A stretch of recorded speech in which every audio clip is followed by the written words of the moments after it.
Well, good evening, everybody, and welcome to tonight's City Council meeting. It is Tuesday, December 4th, and we're certainly pleased to have everybody here tonight. Let's start our meeting with a roll call of your City Council. Council members Anderson. Here. Entenmann. Here. Erpenbach. Here. Jamison. Here. Karski. Here. Rolfing. Here. Staggers. Present. Aguilar. Here.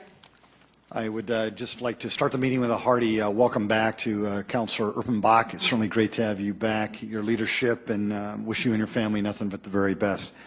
We're going to start tonight's meeting with an invocation like we always do. And we're very pleased to have Dr. Ron Tottingham back, and he'll be with us in the weeks to come, and it's certainly a blessing. He is from the Empire Baptist Temple here in Sioux Falls. We'd ask you to stand for our prayer, and then remain standing for the Pledge of Allegiance. Dr. Ron. Our Heavenly Father, thank you tonight for your blessings on this city, and I want to thank you personally for the commissioners who are willing to take the time and the efforts and listen to all the burdens of the city and be able to make rulings and things to the best of all of us. I pray that our Lord would be the ruler of this city, and that you'd get the glory in all the things that we do, and that you'd bless and lead tonight in a very careful way. In Jesus' name, amen. Amen. I pledge allegiance to the flag of the United States of America and to the republic for which it stands, one nation, under God, indivisible, with liberty and justice for all.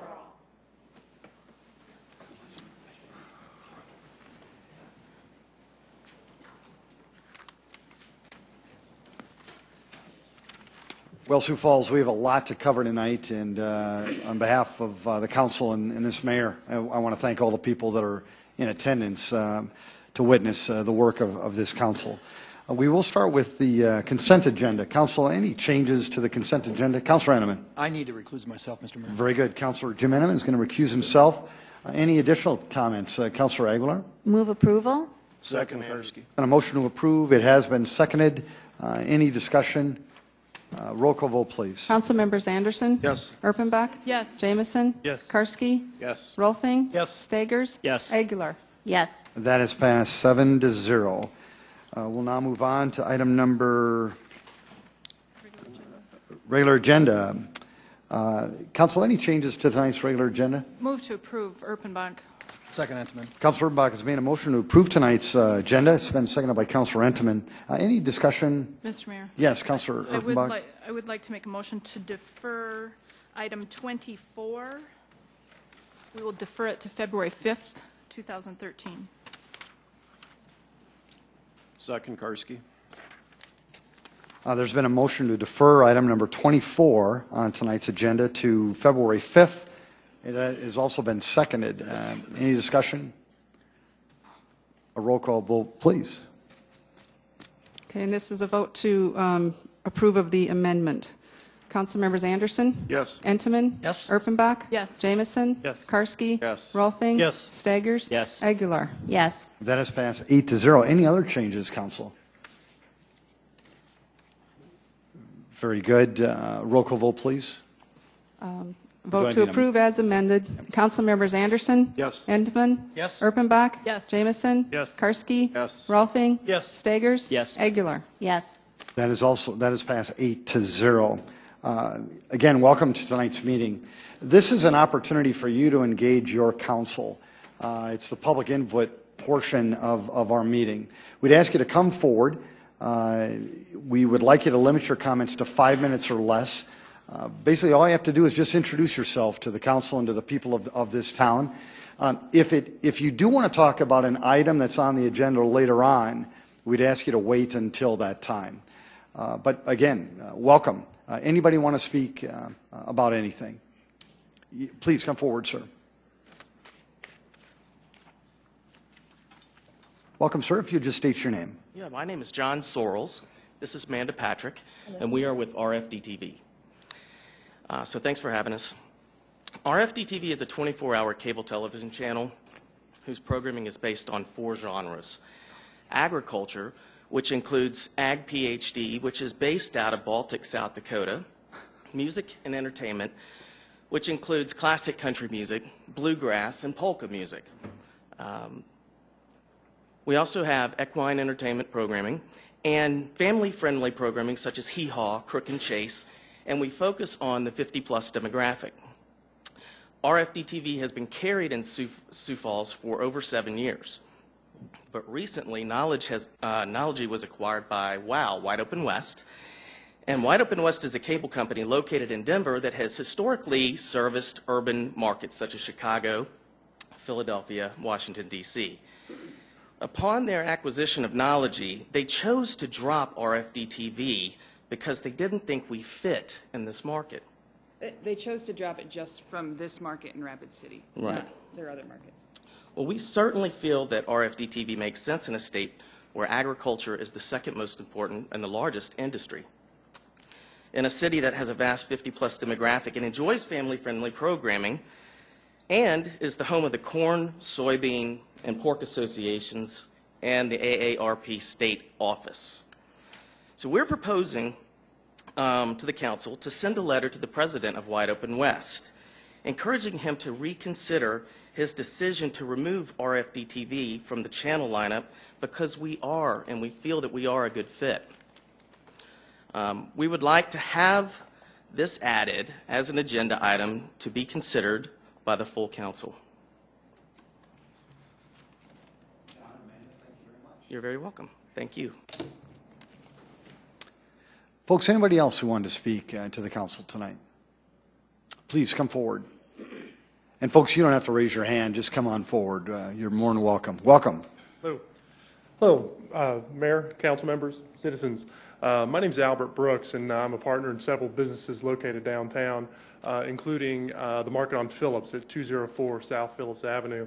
I'm here tonight to ask you to reconsider the license to serve beer that was granted to Vishnu Bunny without restrictions on the conditional use permit that occurred at the City Council meeting 2 weeks ago.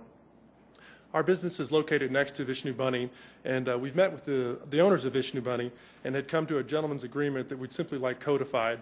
Namely, we asked that their license be granted, just subject to a conditional use permit that would limit the Vishnu Bunny to 2 events involving alcohol per month. Many other downtown businesses share my feelings about the permit, including Paul Curtin, owner of Raymond's Jewelry, and Larry Rayfeld of Rayfeld's Gallery, but they could not join us tonight due to family obligations. Please send this license back to the Planning Commission to add the conditions that the Vishnu Bunny has already agreed to, and then issue a beer permit with the restricted conditional use permit. Thank you. Albert, thank you. Folks, anybody else? Well, very good. We'll now move on with item number 23. Item number 23 is a conditional use permit appeal, conditional use permit appeal 2012-1007, 1901 South Minnesota Avenue, East 88 feet, lots 1 through 3, and all lots 4 and 5, Block 16, University Edition, Minnehaha County. The conditional use permit was to approve motor vehicle display and sales on the subject property as an accessory use. Mike Cooper, Planning and Building Services. This is an appeal of a conditional use permit that would allow the sale of automobiles at the existing Midas Muffler Shop at the corner of 27th and Minnesota Avenue. This was considered by the Planning Commission at their last meeting on November 7th. It was part of the consent agenda and it was voted on. Subsequent to the vote, we heard from 2 adjoining property owners that they had intended to present some testimony that night with concerns about outdoor storage as part of this existing repair shop. So that was the purpose of the appeal, so that they could be heard with their concerns about the outdoor storage. The following day after the Planning Commission meeting, we did go out and do an inspection, and there is a zoning violation. And so we have been working with the owner to rectify that violation. On November 13th, a fence permit was taken out by the owner. But as of today, all of the screening has not been completed yet. So we contacted the owner, we contacted the 2 property owners that filed the appeal. And what we said was that we would like to propose tonight that the City Council would defer this until the January 2nd meeting, which is on a Wednesday, to give the owner time to work on the screening. And at that time, we would give the council an updated report.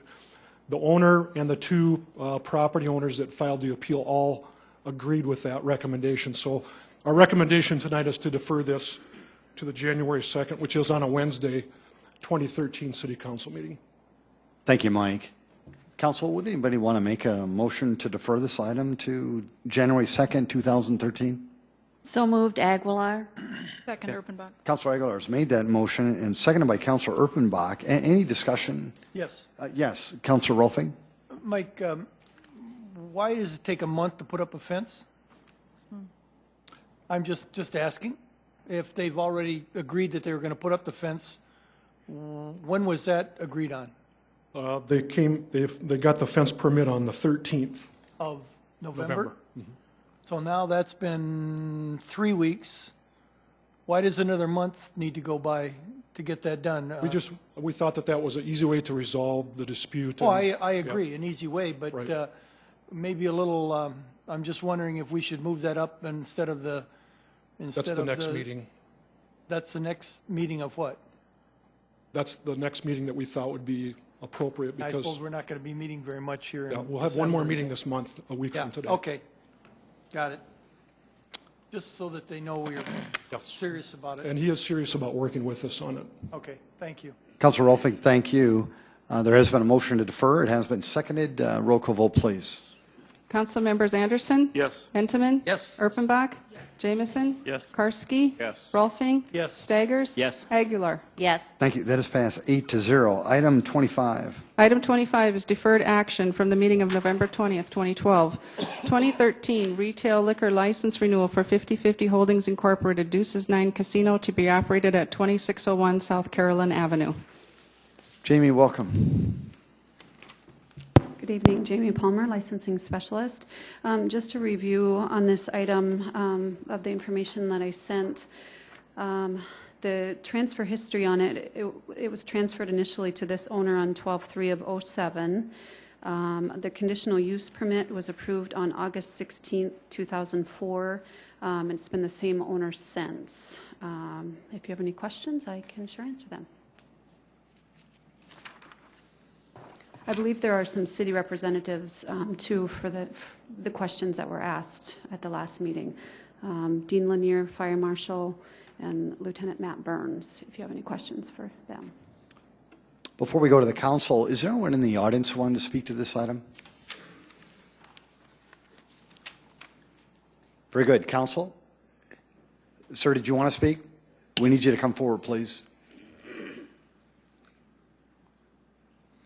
Folks, are there anybody else who wanted to speak to this item? Just be ready after this gentleman is done. Welcome.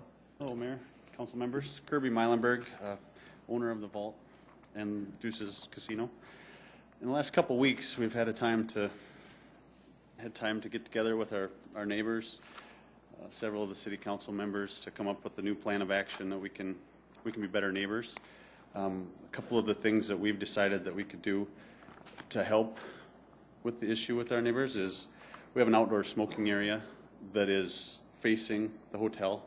We're working on a way that we can enclose that as to buffer the sound. We believe that when that door is open and closed with people exiting the building to have a cigarette, the noise level escalates dramatically. Last night we, with city council members, had an opportunity to kind of research that and verify that it did make a big difference. We're looking at ways to correct that problem permanently. Right now, like with the show we had last night, we did not allow the door to be open during the show. In between the band performances, we allowed people to exit, use the smoking area, come back in, and it seemed to work very well. We've also decided another point of concern is at the property line. When people are leaving to go home for the night, wherever they might be going, we've positioned security guards outside. We basically created a position for this person that there will be at least one person when we deem necessary as the parking lot is full. We think there will be concerns. We're going to send somebody out there and they'll be stationed there for the evening, 1 to 2 to 3 people, whatever we need to make sure that we can observe the area and make sure that people are acting in accordance of the law. I guess we've had meetings with the building owner, with the neighbors. I think that they agree with these things, and we're willing to continue to do whatever we can to be a good neighbor. Kirby, thank you very much. If you wouldn't mind just sitting at that one chair there, just the odds are probably good someone's going to ask you a question. Folks, anybody else want to speak to the council? Welcome, sir. My name is Jim Gilbertson. My girlfriend Don Shimmick and I have a Zuma Fitness by Don Shimmick that we do every Monday night and Wednesday night at the Vault. And so not only does this affect the bar itself, but it also affects our personal business. We have 800 students that float in and out of the Vault every Monday and Wednesday night that really cherish that opportunity. And it's about the only spot we can get in town that can hold 100 people in a class. So also, as you're considering that, also the good what comes out of that bar is what we do every Monday and Wednesday nights, bringing health and wellness back to the community and helping people get healthy out of a bar situation. Thank you. Thank you, Jim. Folks, anybody else? Welcome. Good evening. My name is Vince Jones. I'm an attorney with the law firm of Woods, Fuller, Schultz & Smith. I've been retained by the Staybridge Suites and the Holiday Inn Express and Suites to address the council tonight. We'll be asking the council not to renew the license. Before we get into that, we wanted to thank the City Council for listening to my clients and the neighborhood's concerns. We're very grateful for the councilors putting in the time and the energy into investigating the matter and speaking to the parties involved. We're very grateful that we have a council that's willing to do that. And we're aware that the council may vote to renew this license. There's some things that we think need to be said. There were a lot of things stated at the previous council meeting, and I'll try not to cover old ground here, but there are some things we want to say tonight. Before I go into that, we want you to know that my clients are not unreasonable. If these concerns are resolved, my clients are going to be happy. They don't want to be here tonight. So, the concerns. First, we're not here in a vacuum. We're not here out of the blue. My clients have tried to address the issues that they had with the Vols ownership and management prior to these liquor license renewal hearings. There were many attempts to resolve those issues, and they were largely ignored. Attitude matters. And the problem, the reason that we're here tonight is because of the attitude of the management and the ownership of the Vault. Up until Thursday, that attitude hadn't changed at all. The attitude was, we were here first. This is your cost of doing business.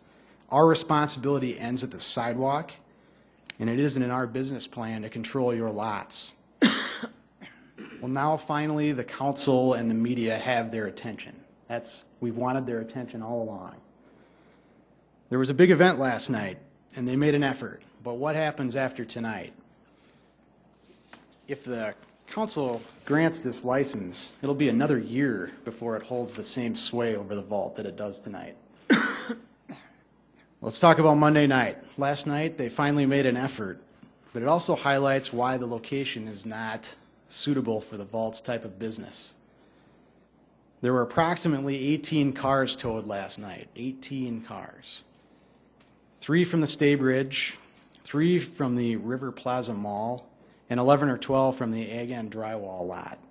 These Agan Drywall drivers got home from a late job, I'm told it was about 9 o'clock, and they had to wait for about an hour for cars to be removed from that parking lot just so they could park their trucks and go home for the night. The street was crowded. It really highlights one of the biggest problems with this location, inadequate parking. A couple more relevant points. There have been incidents since the last council meeting, one of which my client's employees witnessed what appeared to be a drug bust of a Vault patron in one of their parking lots. I understand there's law enforcement here tonight, and I understand you may have questions for them. They can probably speak more to that. The Monday night event should not be a litmus test. It was a Monday night. It was not a weekend. The weekend crowd, and that makes a difference. The South Dakota case law says that the suitability of the location remains a factor in the renewal of these types of license, no matter how many times the applicant has been approved or renewed in the past. And based on the Woodruff versus Meade County cases, the city has the right not to renew these licenses. Unless the business cleans up, this location is not suitable for it. And we're afraid we're going to be here again next year if it is renewed. Again, we have their attention now. And my clients are not impossible to please. Their expectations are reasonable. Based on past experience, we don't have much faith that their efforts are going to last past the short term. Working on more ideas to solve these problems or address these concerns is not good enough. It has to be resolved. Remember, this isn't just my clients. This is the neighborhood speaking up. You have the letters. I'm sure there's other people here tonight. I want to reiterate to you, my clients are not against the vault's ownership making money. The neighbors have substantial investments in their businesses, and I know you understand that as well. We're glad the City Council recognizes the investment behind a liquor license.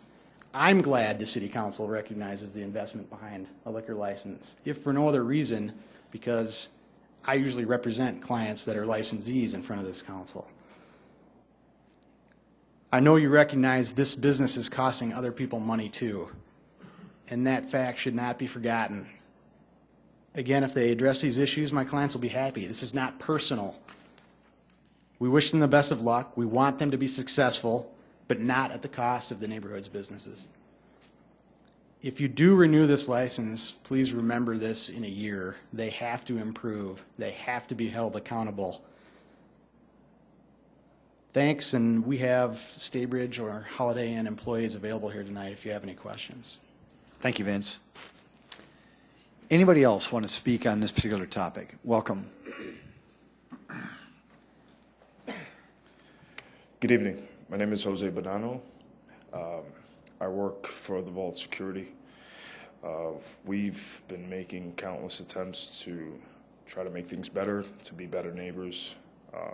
There's people here that can attest to that from Staybridge who actually know that if I am out there, I know that I'm going to get things done and make sure everything goes smoothly so that the night doesn't end up being the same way how it is now. I understand that people sometimes over-exaggerate things that happen or that things that go on, but we also have to understand that it is a business and we're trying to do the best that we can to try to make things better so that way there is no complaints and there aren't any problems or any issues going on. I personally make sure and check in with everyone, make sure everything's okay. I give them my cell phone number to make sure if any problems that they can call me and I will take care of it. So I hope that when you do consider renewing our license that you go the right direction. I appreciate your time and you guys have a great night. I'll say thank you as well. Thank you. Welcome, sir.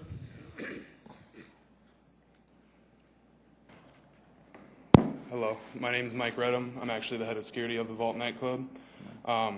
Again, Jose, who you just spoke with, is actually the new parking lot attendant security. I have directed him into checking in with both hotels, along with cleaning up after the parking lot, making sure people aren't getting towed. Obviously it's hard to catch everything. We have minimized it. Our goal is to minimize and hopefully bring that number to a 0 someday. On the dangerous side, the Vault hasn't had any fights in or outside of our parking lot in well over a month. We've definitely minimized any issues with that. I feel our patrons have definitely got more comfortable. We have a very diverse crowd, as everybody knows. We are doing everything we can to get in better terms with our neighbors, being Staybridge and Holiday Inn and anybody else that had any issues.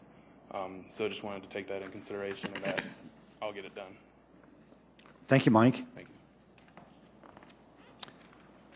Folks, anybody else? Welcome. Yeah, if there are any other folks who want to speak, if you would just get ready, I know the council would appreciate it, and so would I. Welcome. Hi, Jerry James, retired Sioux Falls police officer. I'd like to say Merry Christmas. I work security at the Vault as well, and I can attest to them doing things correctly. My job mainly is to make sure they're following the rules, kind of compliance officer. And when I see things that they're not doing correctly, I bring it up to the owners and they make the corrections. My situation is, we're sending security officers to the different hotels to help to enforce their rules, but we really have no jurisdiction over their parking lot, so we really can't tell people, hey, you can't park there or you can't do this there, unless they're willing to give us some type of agreement that we can enforce the rules of their property. So when you consider allowing us to keep our license, I hope that you take that into consideration. It'll be more helpful for us if we had something from them saying that we would enforce their rules for them. And the owners are willing to do it. Thank you. Jerry, thank you, and thanks for the Christmas greetings. Merry Christmas back to you. Anybody else? Well, very good. Council, I'm going to leave this in your hands. Any comments? Councilor Jim Entman. Yes, thank you, Mr. Mayor. Myself and Councilor Jameson had an opportunity last week to meet with the owners and managers of both the hotel and the vault. We met down at a neutral site at the police station, and we met with Lieutenant Burns and the chief and Assistant Chief 2, Patty, and we had a very good discussion. Some of the things that they've implemented were actually things that we talked about and we brought up during that meeting, such as the sidewalk patrol, the discussion concerning the smoking door that people are allowed to go in and out of. We also talked about being a little bit better informed as far as having a key person that the hotel could touch on, if there's some issues that come up fairly early that they could address early. And it was a very congenial meeting. It was a very good meeting. We understand that both parties have significant investments in both the hotel and in the vault. And the purpose of our getting together was to try to come to some resolution to try to improve things. Unfortunately, sometimes it is this type of visibility and these complaints that bring the point to order that we do need to make improvements, and I believe that they are doing it. Earlier today, I should say, late afternoon, we received an updated security plan that the vault is submitting to the city also. I'm going to be in favor of approving the renewal of the license. However, we had some like I said, the discussion was very blunt and very straightforward, and Kirby and his team is well aware of that next year at the same time when the renewal for this license comes before this city council, it is coming before this same city council that is dealing with it right now. And if it is approved, we are going to take very serious consideration of what happened. We have an updated security plan. We have actually talked with Director Cooper. There is some concern concerning the fact that it's got an occupancy permit in the vault of 600 people, which is legal. We have a representative here from the fire department to address that if there are any questions that come up. But there seems to be a little bit of a disconnect here from the square footage requirements for parking and the fact that, which requires around 80 parking places, and the fact that we can have 60 folks at one event, and we had a sold-out event this past week as an example. So I think that we need to look at that as a city, and I know Director Cooper said he was going to look into that as we go forward here. Also, the police, I asked the chief and assistant chief and Matt if they could please give us a periodic update as far as what goes on. And, sometimes with these cases it seems like out of sight, out of mind. We say we're going to do something now, we make those changes now, and everybody gets caught up in the whirlwind, and we kind of revert back to our old habits, okay? And I think in this case, the city council is going to request and require that the police and Officer Burns give us updates on a periodic basis to see if that we're conforming to promises that the vault has made. And that's all I have. Thank you. Councilman, thank you. Councilor Jameson. Thank you. I'd just like to add some comment too that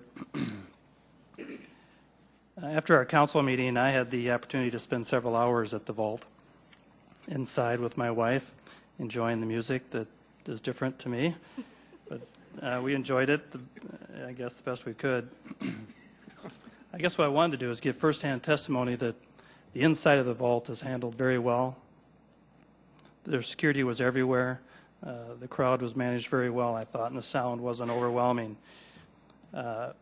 Thanks to Councilor Intamin, he arranged a meeting on Thursday the 29th that I was invited to attend. From that meeting, we discussed some changes, and the changes have to do with the outside. What happens on the outside of the building? That's where the complaints are coming from. That's where the interference with the neighbors is occurring. That next night, Friday and the 30th and then the 1st of December, they implemented some of those changes by adding security staff to the outside along the sidewalk to help calm that crowd when they exit the building. Not all businesses need to do that, but the vault needs to do that. And they did it. And they did it again Monday night, just last night. We were there, some of us were there, we saw it firsthand.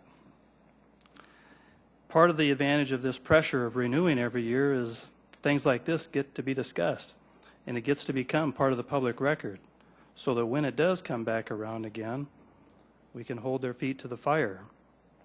I would attest this as to a final written warning for the vault. These are the things they need to do in order to keep their license. Come this time next year, if the outside is a ruckus, so to speak, and the neighbors are still complaining, and the vault has not followed through with the promises that they've outlined in their new security agreement, well, then we have grounds and we have opportunity to take their license from them. They've got their chance to keep their license. I would urge us to give them that chance again, but let it be known that this is a final written warning.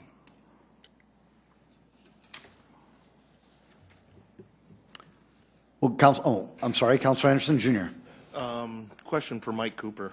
Ms. Cooper. Mike, I'd like to talk about the parking situation out there.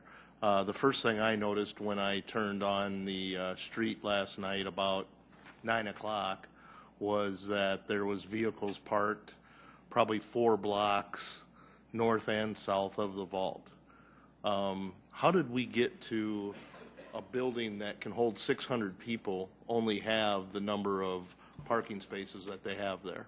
Sure, I'd be happy to address that. Our zoning code has established parking standards for different uses, typically based on average normal occupancy. In the case of a place of assembly, whether it's a school, a church, a public building, or a bar, it can be based on the square footage of the building or the number of seats. In this case, when this first came through for approval, when it was Coconut Joe's, it was based on 1 parking space required for every 100 square feet, which was 98 required. And the latest information that I have from our zoning office is that there's 103 spaces provided. So then you compare that with the building occupancy, which is a totally different calculation. And Dean Lanier is here that deals with this all the time. The building occupancy is based on what's the maximum number of people that can be in that building and safely exit during an emergency. In the case of the council chambers today that we're in now, if you go out around the door, you'll see that this is posted for a maximum occupancy of 215 people. There are 3 emergency exits right now that we could leave in the case of a fire. If you count the chairs, there's maybe 125 chairs. So again, that's the way that occupancy is based, is on emergency exit. And so when people are sitting, in this case at the vault, they have a large dance floor, and they've changed it from more chairs and tables to more people standing, or fewer tables and chairs to more people standing. So that was a way to increase the occupancy. When you base it on the number of people standing, it's 1 person for every 7 square feet of floor area, versus if they're sitting down, it's 1 person for every 15 square feet. So there's a big difference there. But as Councilor Entenmann stated earlier, there is a disconnect between the parking standards and, in this case, a major place of assembly that could hold up to 640 people and still meet the fire code requirements. The maximum occupancy was really intended for not the normal average daily occupancy, but in this case, that is something that we need to go back and look at. If a building was approved for a certain type of occupancy and they come in and request a building permit or a change that would increase that occupancy, then I think we need to have some process in place that we could review the parking and we could review how much of an increase in occupancy should be allowed. In this case, that was not done. This is probably the first time it's been brought to the public attention as a real significant concern, but that's maybe too long-winded of an answer to your question. But the parking calculations are different from the building occupancy calculations. And so again, for places of assembly where maybe you have special events where there's more people coming in on certain occasions, what should the parking requirement be? If that's going to happen more than once a month or more than once a year, that's something that we would have to take into consideration probably. And we are going to go back and look at that. Yeah, thank you. Thank you, Mike. Well, Council, would anybody want to make a motion to approve or not? Mr. Mayor, I move we approve the renewal. Second, Anderson. Councilor Enterman has made a motion to approve item 25. It was seconded by Councilor Anderson Jr. Any further discussion? Yes. Councilor Rolfing. I'm going to vote no on this for this reason, just as a reminder that next year, when this does come, it's going to be the same council, and this is not a 1 or 2 week or 1 or 2 month yes vote. It's an all year forever vote to clean up your act. Okay? If we could have a roll call vote, please. Councilmember Anderson Jr.? Yes. Entman? Yes. Erpenbach? Yes. Jamison? Yes. Karski? Yes. Rolfing? No. Staggers? Yes. Aguilar? Yes. That is passed 7-1. Item 26. Item 26 is a new 2013 package liquor license for Peter Wohl Gas Deals and Foods to be operated at 1329 North Main Avenue. I'll continue with the rest of these if you wish to do this in one vote, Council. Please. Item 27 is a new 2013 retail wine license for Boys and Girls Club of the Sioux Empire Burnside Game Place to be operated at 1605 West Burnside Street with the conditional use permit 220303 being approved on June 10th, 2002. Item 28 is the transfer of the 2012-13 retail malt beverage license from Francisco Resendez Taco Lupe No. 3, 802 East 10th Street to Maria Crespin Los Paseanos, 802 East 10th Street. Item 29 is transfer of the 2012-13 retail malt beverage license from Best Batter Incorporated, The Keg, 5301 West 57th Street, to Golf Edition LLC Golf Edition, 5301 West 57th Street, including video lottery terminals. Full-service restaurant CUP not required. Item 30 is a transfer of the 2012 retail wine license from Best Batter Incorporated, The Keg, 5301 West 57th Street, to Golf Edition LLC Golf Edition, 5301 West 57th Street, full-service restaurant CUP not required. Good evening, Jamie Palmer. I'm here to answer any questions on these items. I'll just point out items 29 and 30. If you remember, were on the agenda back in October. The lease fell out from under the building that they had initially requested, so they found a new location. So that's before you again. Thank you, Jamie. Anyone in the audience want to speak to any of these items? Council. Move to approve, Erpenbach. Second, Anderson. Councilor Erpenbach's made a motion to approve, seconded by Councilor Anderson Jr. If there is no further discussion, a roll call vote, please. Councilmembers Anderson Jr.? Yes. Entman? Yes. Erpenbach? Yes. Jamison? Yes. Karski? Yes. Rolfing? Yes. Staggers? Yes. Aguilar? Yes. Thank you. That is passed 8-0. Item 31. Item 31 is deferred action from the meeting of November 20th, 2012, second reading. An ordinance of the City of Sioux Falls, South Dakota, amending Chapter 1, General Provisions, and Chapter 27, Parks and Recreation of the revised ordinances of the city by removing specific penalty restricting use of remote control aircraft, amending exceptions to park hours, and removing references to board. Hi, Kirby. Good evening, Mayor, City Council, Kelby Maris with Parks and Recreation. This is a deferred action of a second reading, and I'd be happy to answer any questions that you may have. Kirby, thank you. Before we go to the council, is there anyone in the audience who wanted to speak to this item? Welcome, son. Good to have you back. Awesome. Mike, could you help with the microphone, please? Son, if you would just introduce yourself to the great people of Sioux Falls, we'd appreciate it. Hi, I'm Vincent Borman, a 5th grader at Harvey Dunn and a Cub Scout. I want you to vote no on this measure because it's common sense not to fly in a tournament.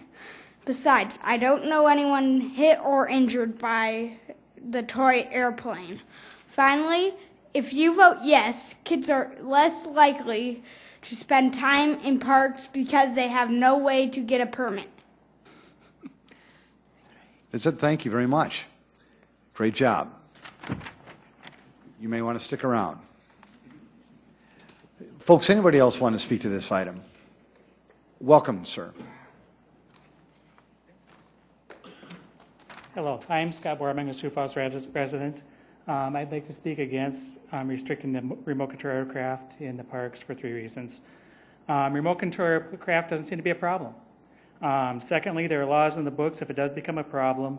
And third, enacting additional laws will just restrict children like Vincent or Mason, who spoke to you last time, from enjoying this activity in the park. First, it hasn't been a problem. I'm a bicyclist. I've logged over 20,000 miles on my bicycle in the city of Sioux Falls, a large portion of that in the parks of Sioux Falls. I've encountered just about everything. Geese, strollers, children with training wheels, kites, loose dogs, inattentive walkers, deer, photographers moving tripods across the trail. You name it, I've pretty much encountered. I've even encountered a police motorcycle laying on its side one day across one of the bridges. Quite frankly, planes have never been an issue. I've chatted with other parents, looked at the news. I guess I can't find any evidence anywhere that it ever has been an issue. Second, last time you were talking about some of the issues that you first, which is wise, I'm glad you are. Things about someone flying a remote control aircraft during a soccer tournament at Yankton Trail Park or a baseball tournament. Well, there are laws in the books that already address that type of thing. If we look at South Dakota 22-1835, disorderly conduct, it's listed as any person who intentionally causes serious public inconvenience, annoyance, alarm, or any other person or creates risk thereby. And one of the things it lists is disturbing lawful assembly of meeting of persons without legal authority. So it looks like disorderly conduct would meet that criteria. Likewise, if they get a little more aggressive and start getting their remote control aircraft close to people, simple assault would also apply, 22-18-1. Defined as any person who, skipping down to number 4, attempts by physical menace or credible threat to put another person in fear of imminent bodily harm with or without the actual ability to harm the person. So there are laws in the books. If it becomes an issue, it's there. And finally, enacting additional laws will prevent children like Mason or Vincent from doing this activity. Their version of long-range planning is meeting at the playground, and Mason will say to Vincent, hey, let's go fly the airplanes tonight. Well, at that point, there isn't time to get a permit. Assuming by some miracle they get their act together and plan a week or two ahead, how are they going to get down to City Hall to get a permit? It just doesn't happen. You know, and I heard other people referring to, well, you know, with this age kids, who's going to enforce it? And I would argue that it's not Parks and Rec that's going to enforce it, it's mom and dad. Because I talked to Mason's mom, I talked to other parents. If there's a law in the books that this activity is not allowed, the parents, being good parents, aren't going to allow it. You know, it's that straightforward. Also reading the statute, the way it's proposed, it's written that firearms, guns, fireworks, and remote control aircraft prohibited. You know, it mentions that except by an authorized director, but reading that statute, if I wasn't aware that there was even a possibility of a permit, I would just assume it's like fireworks where it's just not going to happen. So in summary, remote control aircraft haven't been a problem.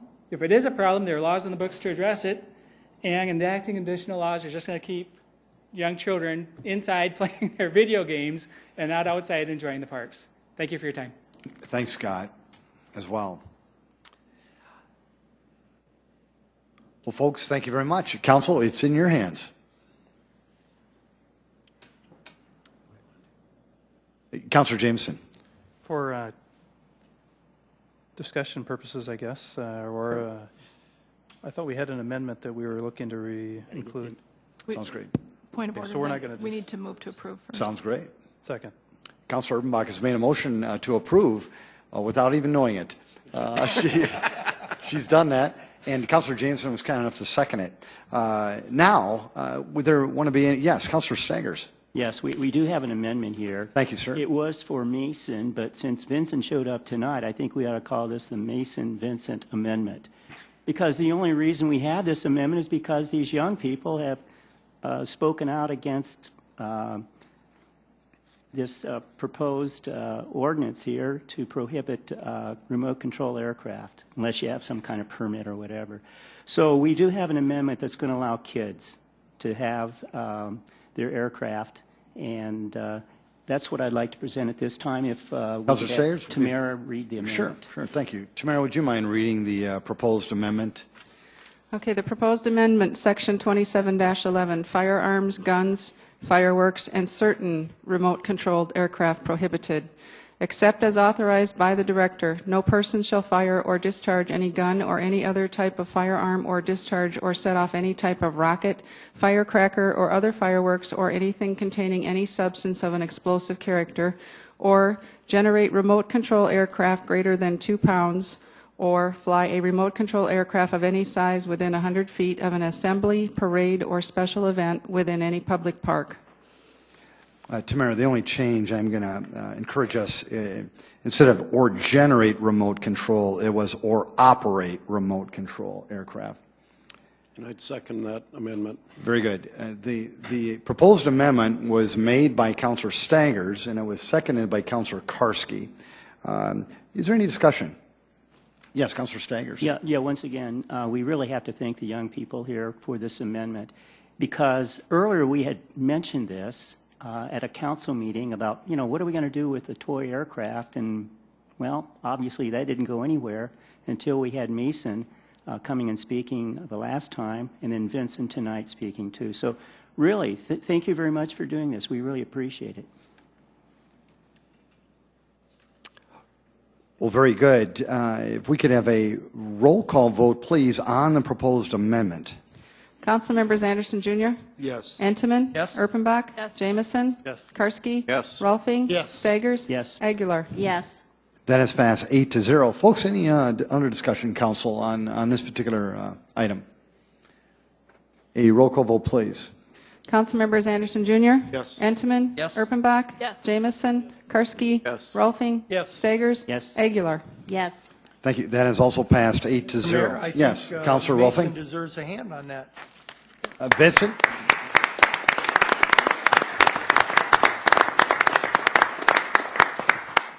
Vincent, thank you very much for your testimony, and Scott as well. And if you could relay a message back to Mason, I know Councilor Staggers as one, and many of the other folks up here would like you to do the same thing. So congratulations. Thank you. You're welcome, Scott. Thank you, Vincent. Make it a great night. Now moving on to item number 20. Where am I at? 32. Item 32 is a second reading, an ordinance of the City of Sioux Falls, South Dakota, a major amendment, petition number 2012-1010 to Chapter 15.45.070, Planned Development Districts at northeast corner of West Benson Road and South Westport Avenue, amending the Sanford Sports Complex Planned Development District. The Planning Commission recommends approval. Mr. Mayor. Yes, Councilor Inman. I need to recuse myself. Very good, Councilor. Thank you. Mike, go ahead. Yes, this is a petition submitted by Sanford Health to modify their planned development zoning district, which is part of the Sanford Sports Complex. The property consists of about 105 acres. It was divided into different sub-areas, and each sub-area had different zoning standards. They're now asking to combine two of those sub-areas into one to make it more consistent. We've reviewed this, we support it, and the Planning Commission is recommending approval of this amendment. Thanks, Mike. This is a second reading, so anyone in the audience have any comments? Council? Move for approval, Anderson. Second, Rolfing. Councilor Anderson Jr. has made a motion to approve item 32, seconded by Councilor Rolfing. If there is no discussion, a roll call vote, please. Council members Anderson Jr.? Yes. Entenmann? Erpenbach? Yes. Jameson? Yes. Karski? Yes. Rolfing? Yes. Staggers? Yes. Aguilar? Yes. That is passed 7-0. Item 33. Item 33 is a second reading, an ordinance of the City of Sioux Falls, South Dakota, rezoning property at 2201 West 95th Street from the RC Recreation Conservation District to the S Institutional District, petition number 2012-10-6, and amending the official zoning map of the City of Sioux Falls. The Planning Commission recommends approval. Mike? This is a petition by Harrisburg School District. They're currently in the process of constructing an elementary school and a middle school in the area of Southwestern Avenue and 95th Street. They've recently requested to make some changes in their design of the project and the configuration, and so there is a request to modify the zoning by adding an additional area from recreation into institutional. Thank you, Mike. And another second reading, folks. Any interest in talking about this one? Council? Move approval, Aguilar. Second, Entenmann. Councilor Aguilar has made a motion to approve item 33, seconded by Councilor Entenmann. If there is no discussion, a roll call vote, please. Councilmembers Anderson Jr.? Yes. Entenmann? Yes. Erpenbach? Yes. Jamison? Yes. Karski? Yes. Rolfing? Yes. Staggers? Yes. Aguilar? Yes. Thank you. That is passed 8-0. Item 34. Item 34 is a second reading, an ordinance of the City of Sioux Falls, South Dakota, amending the revised ordinances of the city permitting clubhouses. Planning Commission recommends approval. This ordinance would amend our current zoning ordinance by adding a new definition of clubhouse in association with golf courses and eliminating existing definitions of club and private club. We've discussed this with the Land Use Committee, and this is a recommendation that has been made for approval of your consideration tonight. Thanks, Mike. Anyone in the audience? Council? Move to approve, Entenmann. Second, Rolfing. Councilor Edmonds has made a motion to approve item 34, seconded by Councilor Rolfing. If there is no discussion, a roll call vote, please. Councilmembers Anderson Jr.? No. Entenmann? Yes. Erpenbach? Yes. Jamison? Yes. Karski? Yes. Rolfing? Yes. Staggers? Yes. Aguilar? Yes. That is passed 7-1. Item 35. Item 35 is a second reading, an ordinance of the City of Sioux Falls, South Dakota, amending the revised ordinances of the city by revising Appendix A subdivision ordinance. Planning Commission recommends approval. Good evening, Chad Heavey with the Engineering Division of Public Works. Tonight is the second reading of proposed revisions to the subdivision ordinance. The revisions tonight will replace the current assurance agreement with a new subdivision construction agreement. The significant change to the subdivision construction process will be the requirement of financial securities. The new agreement will require a performance security for the work that's not completed at the time of platting and a warranty security to warrant the improvements. The securities will protect the citizens of Sioux Falls in future subdivisions. The city has required an assurance since 1980. Is it really? And until recently, the assurance agreement has served the City of Sioux Falls well. However, the economic recession exposed the weakness of this agreement. There is no financial security to fund the public improvements if the developer is unable to.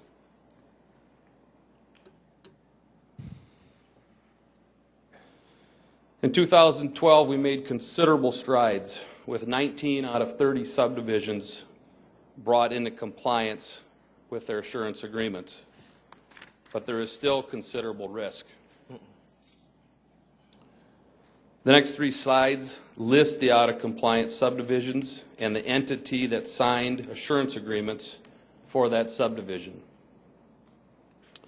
Subdivisions out of compliance are the Arbor's Edge Edition, the Canterbury Heights Edition, Cherry Creek Heights Second Edition, the Hayward Meadows Edition, Legacy Ridge Edition, the Redstone Village Edition, Southern Vistas Edition, Westwood Valley Edition,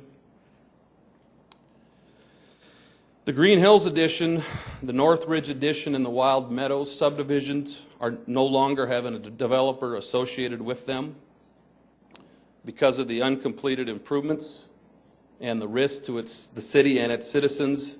The city has begun legal proceedings against the entity for breaching their agreement. The assurance agreements for the Green Hills Edition were signed by Timothy W. Johnson of NJHH LLC. According to the website of the South Dakota Secretary of State, its organizers and members were Mark D. Norgard, Timothy W. Johnson, G.S. Holcomb, and Thomas L. Hurd. The assurance agreements for the Green Hills edition were signed by, the assurance agreements for the Northridge edition were signed by James P. Daniels of Sunset Development, LLC. According to the state's website, its manager at that time was James P. Daniels. The assurance agreements for the Wild Meadows edition were signed by Mark Harris and Justin Danworth of Meadows Edge, LLC. According to the state's website, its managers at that time were Mark Harris, James Lockhart, and Scott McMahon. Here is a map with the locations of the out-of-compliance subdivisions. Other communities in the region that require financial securities include Rapid City, Sioux City, West Des Moines, Cedar Rapids, and Lincoln. A question asked during the first reading was, why do these public improvements need to be completed? Once the right-of-way is dedicated by plat for the public's use, it is the city's responsibility as the manager of that right-of-way to see that it is constructed in accordance with the engineering design standards in an appropriate time frame and maintained in a safe and acceptable condition. The sanitary sewer improvements in green use on the map collect and convey wastewater away from homes.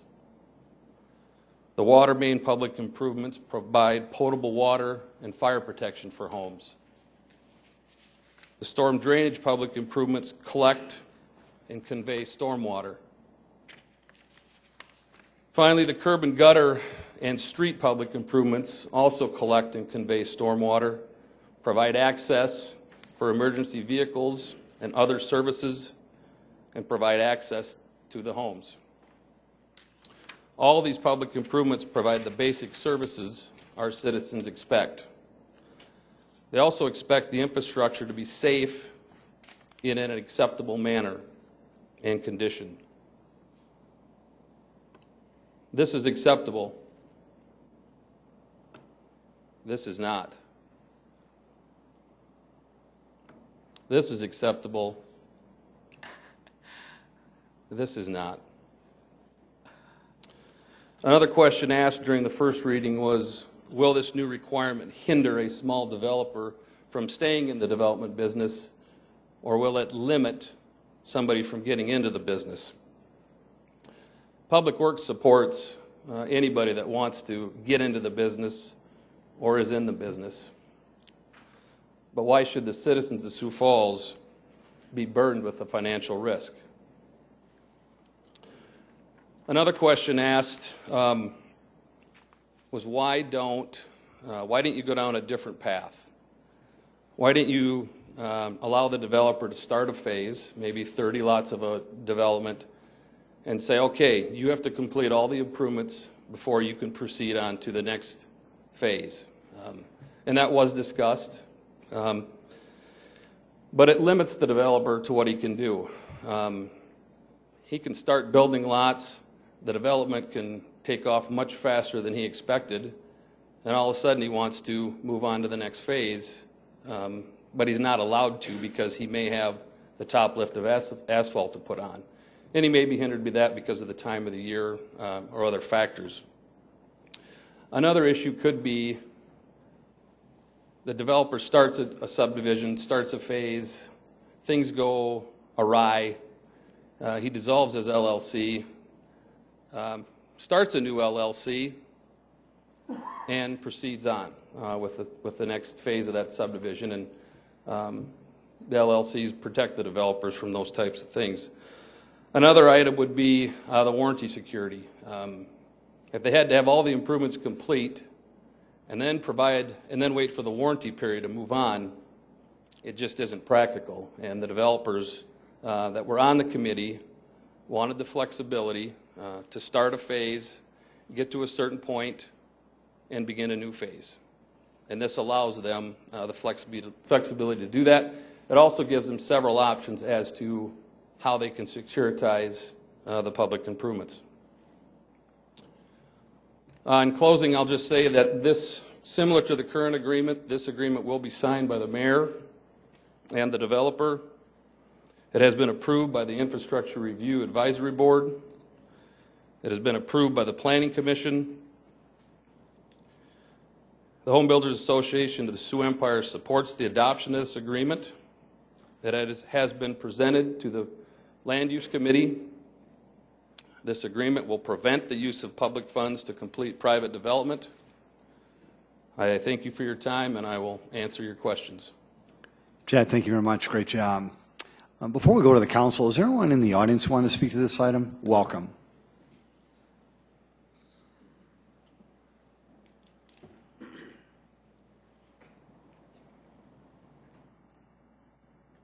Good evening, everyone. My name is Cynthia Monin. I'm with Friesen Construction.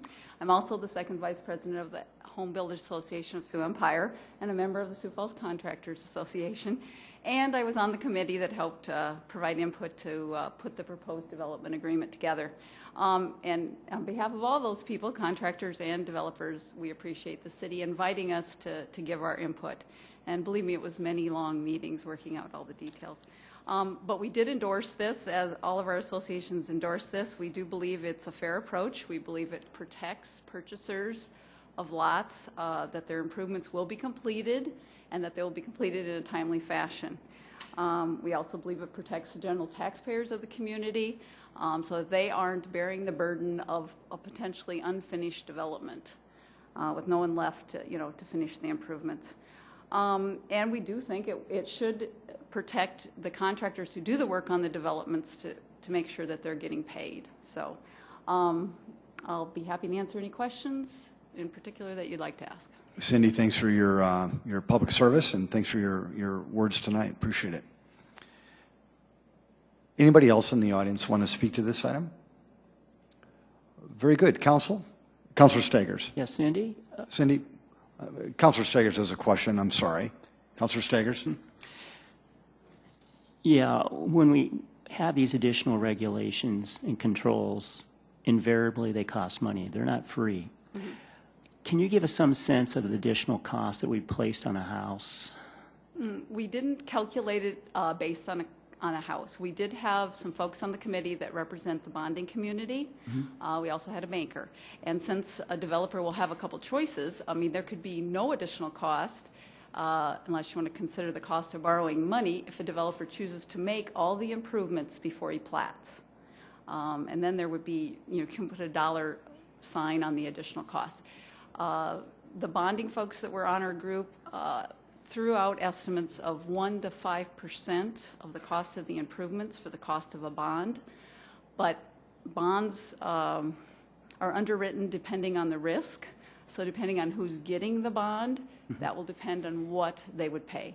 A typical contractor's bond, speaking from that experience, is 1% or around there. So, and then if you choose to put the money at an escrow account, you're going to spend that money anyway. There's probably going to be some handling fee by a closing company or something like that. I don't know what that fee will be, and we didn't really have any input on that. So you said 1% to 5% on the improvements themselves. That is just a ballpark estimate. And so can one assume that smaller contractors, this is going to be more of a burden on them than it is larger contractors? Well, I would say developers. Developers. Yes. Okay. Mm-hmm.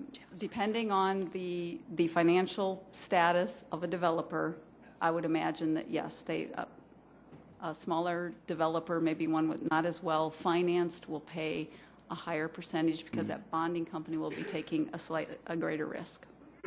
I could just ask one other quick question. On this committee, were there any small developers, or were the well-known developers that we have in Sioux Falls? Chad, would you mind answering that for Councilor Stagers? Cindy, thank you.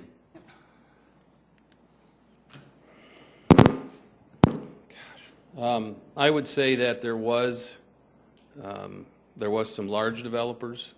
There were some smaller developers that maybe weren't actively involved, but they're aware of this and have told me that they would support this, that do support this. So, yeah, you had I'd say you had some of the big developers in town, but you also had a few smaller developers that are in support. Councilor Heineman. Chad? Excuse me, if you could answer one thing. When basically we're talking about the lift of blacktop that we have, because that seems to be where the issue is. And then speaking of a person that has bought a couple of different houses, new houses in newer developments, it was common, I believe, the developer of the property only put like the first lift of blacktop on with the idea that that blacktop is going to have to be cut when the houses are put in to put in the water and the sewer and that kind of stuff. And then once they reach a certain area, this may have been a few years ago, but then once they reach a certain amount of construction in that area, they put the second lift on, because then the street had already been broken and it's going to be less damage, gives an opportunity for the blacktop to settle and those kinds of things. Speaking from a person that bought a house like that before, and promises made by developers or real estate people that yes, you're going to have that second lift of blacktop will be put on at the end of next year or something, and then 2 or 3 years down the road it doesn't happen, and we're just perplexed because we were made promises to by people. But the reason that happened in the past a lot of times was that not because the utility extension allowing the street a chance to settle or whatever might happen? You're almost dead on. I would say the one thing is, most of the time when the utilities are put in, water for example, the water main is tapped at that time, and the service line is extended to the property line. So there is times when the bottom lift has to be cut to maybe repair service or add one or remove one. A lot of it has to come down to sometimes it's better for the street to go through a freeze-thaw cycle. Once that ground has been, it's sat for the ages untouched, and now it's been dug into. We've installed utilities, we've graded it. It was nice to see a year of settlement and then come in and pave the top lift. Also, yeah, there is a lot of heavy construction traffic that is on this first lift of asphalt. And if you get to a point where you're waiting, like the pictures you saw, we have some subdivisions that the bottom lift has been there for 5, 6, 7 years. And at a point, that thin section is not designed to last that long. So at some point, and I think it's the good point of it's that second year you've gone through a freeze-thaw cycle, maybe you have 50 or 60% of the lots sold or the homes built. There's a point in there when it's time to get that second lift on, and now your street's in good shape. Thank you. Councilor Jameson. Chad, some of those streets you showed that are unacceptable or bad or whatever you called it, and it sounds like you have 3 subdivisions or 3 developers that are completely out of business without a developer representing the development. You have 3? Yes. What do you intend to do with those roads that aren't? Are you going to wait until the litigation is completed before any action's taken, or will the city, go and finish off those roads and then assess that as damages to I think we have to let the legal process take its course, and then I think at that point we'll be prepared to make a recommendation to the council on how we should proceed with getting those streets finished. Councilor Karski. Chad, I want to go back to the numbers, if we could, on the bonding.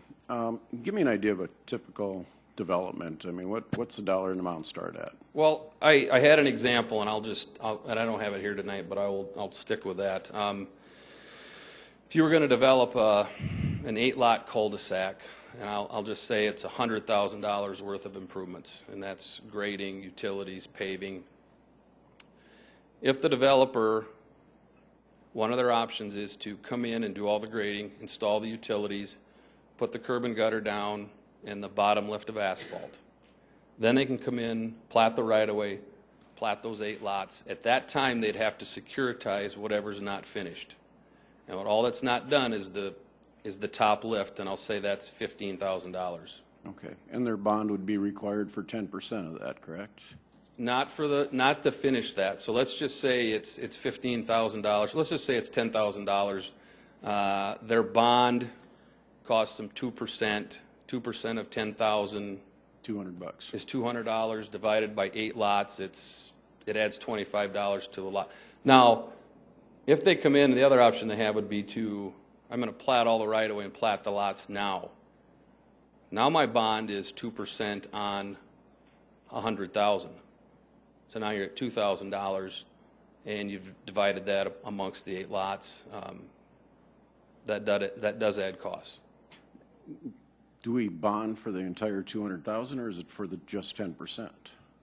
Well, the performance security is for 100% of what's not done. So if they haven't done any work, okay, and they have to provide a bond for the $100,000. Now the warranty security, they have to provide that on 10% of all the improvements. So for a warranty security, it'd be $10,000 at whatever the bond would cost them. Okay, thank you. Councilor Bach. Thank you, Mr. Mayor. A couple of things for me was, number one, this idea that the home builders, and represented so well by Cindy, are in support of this. And there has been a ton of work that's gone into this. The other piece for me then, because the bonding thing, yeah, whatever. But when you think about it as a homeowner, I've just built this home, and I believe I live on a beautiful city street. I don't necessarily remember that my developer hasn't put that second lift on there. I think it's the city. And we as the city, start to take on that responsibility for that street. And so that fourth or fifth point on the one slide, the idea that we're not going to use taxpayer dollars to finish things that are the responsibility of private businesses, that is key for me, and I would support this wholeheartedly. And thank you all for your work on it. Just to get it started, would anybody want to make a motion to approve this? I would make that motion, Mr. Mayor. And I'll second it. Councilor Brock's been a motion to approve, seconded by Councilor Rolfing. Any further discussion? Councilor Staggers? Yes. If I could ask a question of Cindy. No, this question is really putting you on the spot. I'll try. And I really don't want to do this, but I'm going to ask it. You mentioned the Home Builders Association is in favor of this. Is it fair to say that even though they're in favor of it, they would really, if they had a choice, prefer not to have this? If they had a real choice? No. Obviously, I'm a developer as part of the Home Builders Association. I would say there was discussion at our board meeting on what's this going to do. And in general, we're opposed to anything that increases the cost of home building. And that was a concern. But I can also tell you that there were many builders sitting in that room that have bought a lot that is not totally improved or finished, and they don't know how it's going to get done. And they don't want to be in that boat again. Or they've built a home for someone, maybe the homeowner is now the property owner, but they're still calling that builder and saying, you know, you sold me this package deal, and I have to jump the curb 1.5 inches every time I want to go into my driveway. So they could certainly see that part too. So we did vote as a board to support this. I'm just curious, how many people were on the board? Oh, we probably have about 30 on our board. Okay. Unanimous? Yes. Okay. Councilor Jameson. We're good, Cindy, thanks. I just wanted to add some very up-close perspective on this. I was involved with one of those small development companies, and I attended some of these meetings in the past. Since then, we've sold out our business and no longer are in the development business. There are a couple ways to skin this cat, so to speak. Chad laid them out, and the people that were involved, all the discussion came around to this as an acceptable manner, an acceptable way of doing it. It's not the end of the world. I think some of the developers got into this business with big hopes and dreams, and they all didn't work out. And the city is left holding the bag, or at least responsible to take it and take care of it and make it right. But there's, a little bit of a two-way street here as well. The city is very energetic, very energized when the developer comes forward and says, let's do something. The city says, yes, let's do it. And perhaps there's oftentimes been too much of an open arms approach by the city to get all this development done. And we let things go a little bit. We let 9.5 miles or 9.2 miles out of compliance. So the city is involved in this discussion as well. It isn't just bad developers making bad economic decisions. It's a partnership. And I think that's why some of the developers have accepted this as a change that has to occur. And it's for the better development community that something like this is in place. So I just wanted to speak as one of those small developers who was involved and had out of compliance roads until the end. It is a little bit of a hurdle for the smaller guys to get into the development business, but it isn't insurmountable, and I think it's the right balance to it, and I'll support this as well. Councilor Anderson, Jr. I just wanted to say I'll have to recuse myself. Thank you, Councilor. Councilor Urbanbach. I have a housekeeping amendment, Mr. Mayor. Thank you. This applies only to the last page of the document that was in the first reading. So I'm amending that first reading to remove the words agreed to this blank day of blank 20 blank, so the year, day and year. And then I'm adding a notary block for the developer's signature and adding an attest block for the mayor's signature. Again, just housekeeping. There be a second? Second. Thank you, Councilor. There's been a motion to approve item 35, and now there's been a motion to amend item 35, and it has been seconded. Any discussion? Roll call vote, please, on the amendment. Thank you. Councilmembers Entman? Yes. Erpenbach? Yes. Jamison? Yes. Karski? Yes. Rolfing? Yes. Staggers? Yes. Aguilar? Yes. That is passed 7-0. Any further discussion on the amended motion? Roll call vote, please. Councilmembers Entman? Just say something real fast, Mr. Mayor. Sure, Councilor Yeah, I'm just going to briefly say, why I'm voting against this. The primary reason I'm voting against this is because we do have increased regulation, increased costs. And of course, that is going to vary on, which development you're talking about and how much it's going to increase the cost of the house. But we're still going to have this. But also more importantly here, this is going to be more difficult for smaller developers to deal with. I mean, that's the way it always is with regulation. When you talk about regulation, well, most businesses really don't like it very much, but the larger businesses, they tend to go along with it because they know they can absorb the costs a lot better than their competition, which might be smaller business. And so I don't think this is good for Sioux Falls. It's completely unnecessary. The City of Sioux Falls is not responsible for these streets that are not finished or whatever the case might be. And I'm not in favor of spending one dime of city money on improving streets that a developer was responsible for. We should continue to hold the developer responsible. Thank you. Roll call vote, please. Councilmembers Entman? Yes, I am in favor. Erpenbach? Yes. Jamison? Yes. Karski? Yes. Rolfing? Yes. Staggers? No. Aguilar? Yes. That is passed 6-1. Item 36. Item 36 is a second reading, an ordinance of the City of Sioux Falls, South Dakota, revising, amending, restating, codifying, and compiling certain existing general ordinances of Sioux Falls, South Dakota, providing for the repeal of certain ordinances not included therein, providing a penalty for the violation thereof, and providing for the manner of amending the code. Welcome. Thank you. Lori Hugstead, City Clerk, on this item. This is the final step in our process to recodify our Code of Ordinances for the City of Sioux Falls. This process takes place once every 20 years. Just a brief background, because I know you've heard a great deal about this, but we began this in September of 2011. The City Attorney's Office staff was very instrumental in this, particularly Karen Leonard and Carrie Hansel and Dave Fifley, and then also the City Clerk's Office, and in particular Jamie Palmer, who's now the licensing specialist. Also, in addition, the city directors and staff were also vital to making this process happen as we value their input on making the changes to the code.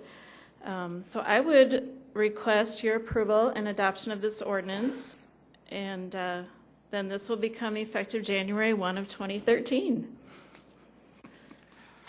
Well, very good job. Thank you for helping us understand that.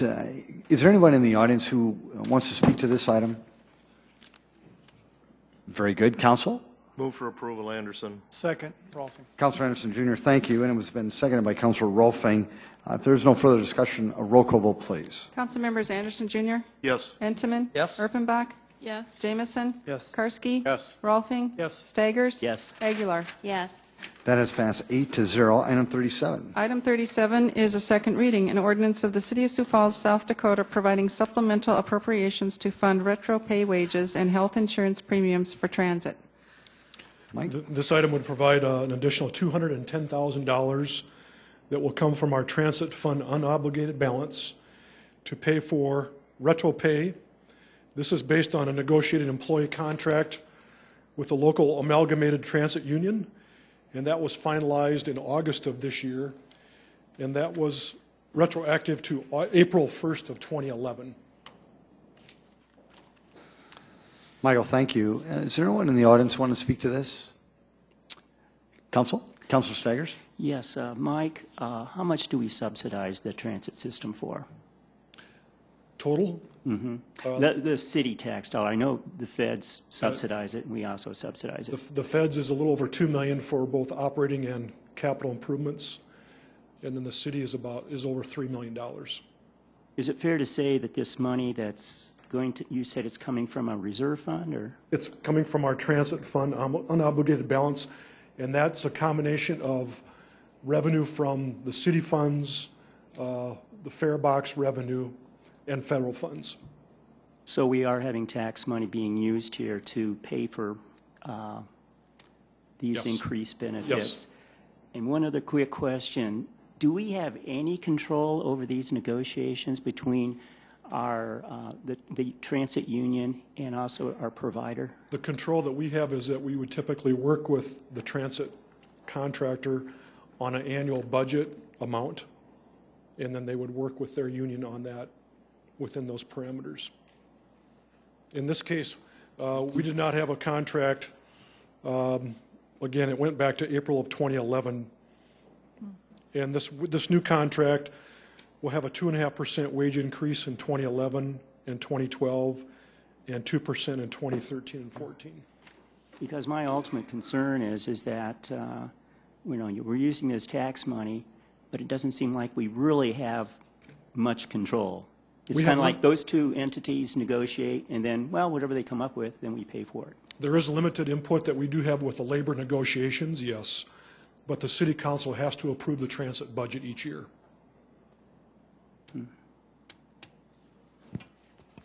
Councilor Bach.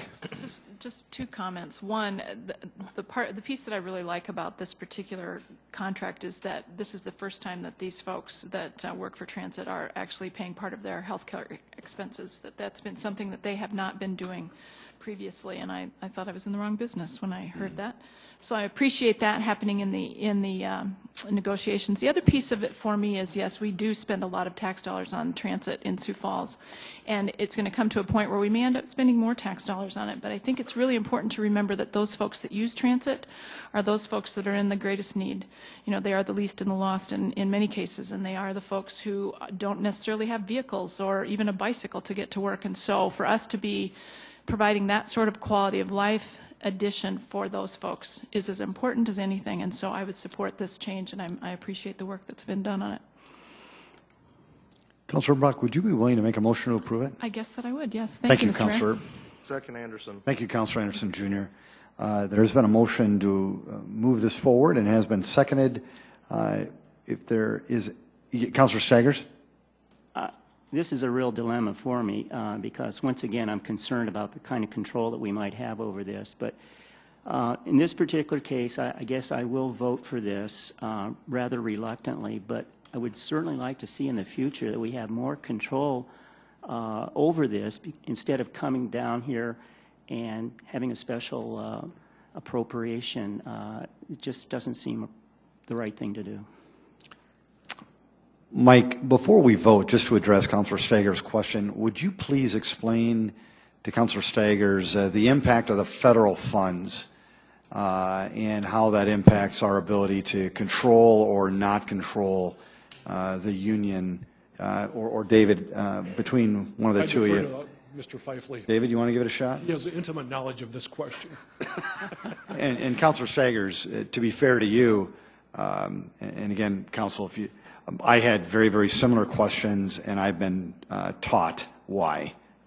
David, and I wish Bill O'Toole were here, but he's not. David, would you give it a shot? I'll give it a shot, Mayor. Essentially, I mean, this has gone through quite a few years where we had federal monies that were basically where if during the union negotiations, if you reached an impasse, federal mediators would come in, and they wouldn't just mediate, but you'd have binding interest arbitration where we were essentially paying the bill for whatever they mandated. And one of the things that happened was certainly a health plan that was imposed where the transit workers were not paying a dime in contribution towards that. We won a court case here not too long ago where Judge Caldwell changed an earlier decision where now we are not subject as a city to those binding interest arbitration issues. And what the unique thing, as Councilor Erpenbach stated, is here we now have the transit workers will be contributing a portion of their own money towards the health premiums. And what's also interesting is that Sioux Falls made a decision many years ago that it would not be an employer, but it would in fact hire an independent contractor to manage the transit workers, the transit system. We would provide money, we'd give a budget, they would have to set it within the parameters, but if we dictate to a finite detail in terms of what types of labor agreements are struck, we become a joint employer. And I could talk all night about all our additional costs, our additional responsibilities if we become a joint employer. What's interesting about this one is I did see a statistic that over 88% of the transit workers nationwide do not contribute anything to their health care premium cost. So we are in the minority, and I think, First Transit is certainly helping in terms of keeping this very palatable financially, and we are in a very small minority where the workers are contributing to their own health care. And Councilor Sayers, too, Bill O'Toole is another good resource for you because he's been teaching me along this journey as well. But thank you very much. Thank you. You're welcome. A roll call vote, please. Council members Anderson Jr.? Yes. Entenmann? Yes. Erpenbach? Yes. Jamison? Yes. Karski? Yes. Rolfing? Yes. Staggers? Yes. Aguilar? Yes. Thank you. That is passed 8-0. Item 38. Item 38 is a second reading, an ordinance of the City of Sioux Falls, South Dakota, amending the revised ordinances of the city to further define when an animal can be declared vicious and to provide certain requirements after an animal bite incident. Good evening, Keith Allenstein, Assistant City Attorney. This came out of land use on October 16th, first reading on November 20th, here for second reading today. What this proposal does is make 5 changes, some suggested by city officials, some by citizens of Sioux Falls. I also want to mention, if you have any questions, Assistant Chief Lyon and Sergeant Mike Colwell are both here as well. The 5 changes that this makes, first of all, treats an animal attack, whether it's on public or private property, under the same standard. Previously, there were 2 different standards, which left some loopholes that we tried to close up. Secondly, it allows a person 15 days to bring an animal into compliance once it's been declared vicious. That extension was to make that coincide with the 15 days in which a person has to file their administrative appeal if they want to appeal that decision. The third change allows us to impound an animal regardless of why it's not in compliance. Previously, it had to be at large. Now, if they're not complying with an insurance requirement, which is one of the requirements, an animal has to have insurance. Once it's been declared vicious, we can now impound for that reason as well, as in addition to any other reason if it's not in compliance. And the last 2 changes are similar to your responsibilities if you're involved in a motor vehicle accident. It requires you to call the police if your animal is involved in an attack or a bite, and also to exchange information with the victim of that and provide any reasonable assistance. I would ask for your approval on this, and I'm here to answer any questions that you may have. Keith, thank you very much. Is there anyone in the audience who wanted to speak to this item before I go to the council? Council, I'll leave it in your hands. Move for approval, Anderson. Second. Councilor Anderson Jr. has made a motion to approve, seconded by Councilor Karski. Is there any discussion? A roll call vote, please. Councilmembers Anderson Jr., Yes. Entenmann, Yes. Erpenbach, Yes. Jamison, Yes. Karski, Yes. Rolfing, Yes. Staggers, Yes. Aguilar. Yes. That has passed 8-0. Item 39. Item 39 is a first reading to set a data hearing and second reading for Tuesday, December 18th, 2012 at 5:30 p.m. at the Joint City Council Lincoln County Commission meeting. It's an ordinance of the City of Sioux Falls, South Dakota, amending the Code of Ordinances of said city by rezoning property at the southeast one-fourth of Section 8, Township 100, Range 49, Lincoln County from the AG Agricultural District to the I-1 Light Industrial District. This is a petition submitted by the owner of the property, Charles Weiss. It's about a 2-acre parcel.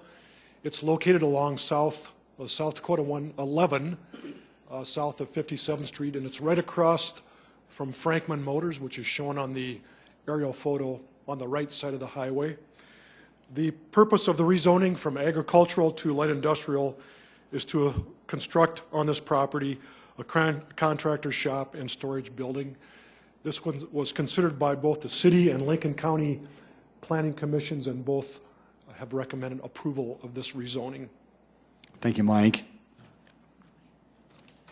Council, would anybody want to set a date of hearing and second reading for Tuesday, December 18th at 5:30 at the Joint City Council / Lincoln County Commission meeting for this particular item?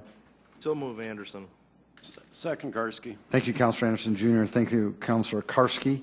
If there is no further discussion, a roll call vote, please. Councilmember Anderson Jr.? Yes. Entenmann? Yes. Erpenbach? Yes. Jamison? Yes. Karski? Yes. Rolfing? Yes. Staggers? Yes. Aguilar. Yes. Thank you. Item 40. Item 40 is a report of the November 27th, 2012 Notice of Transfers of Appropriations within Major Organizational Units. Thank you, Tamara. Great job tonight. City Council, any additional comments? Anybody want to make a motion to... Move to adjourn, Karski. Third. Councilor Karski's made a motion to end tonight's meeting and has been seconded by Councilor Rolfing. If there is no further discussion, all those in favor say aye. Aye. Aye. Opposed, nay. Great job, City Council. Great job, Sioux Falls. It's been a very, very productive meeting. Make it a great night. This meeting is adjourned.